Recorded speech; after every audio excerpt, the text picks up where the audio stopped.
చిన్నపాటి ఉద్యోగి తప్పు చేస్తే లంచం తీసుకున్నందుకు ఏసీబీ ఎంక్వైరీ ఉంది, లేదంటే డిపార్ట్మెంటల్ ఎంక్వైరీ ఉంది.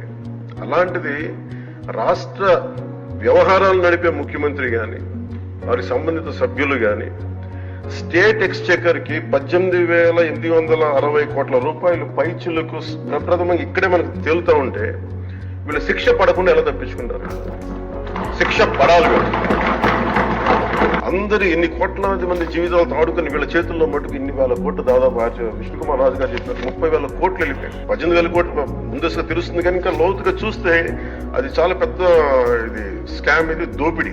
తప్పు చేసిన వాళ్ళని గత ప్రభుత్వం సంబంధించిన ఇది ఇట్స్ నాట్ అబౌట్ వెండట పగా ప్రతీకారం కాదు, కానీ వీళ్ళని స్వేచ్ఛగా కనుక వదిలేస్తే వాళ్ళ అదృష్టవశాత్తు ఈ రోజు వాళ్ళకి లేరు. వాళ్ళ కనుక ఉండుంటే వాళ్ళకి నిజంగా వాళ్ళకి సమాధానం చెప్పాల్సిన పరిస్థితి ఉండేది.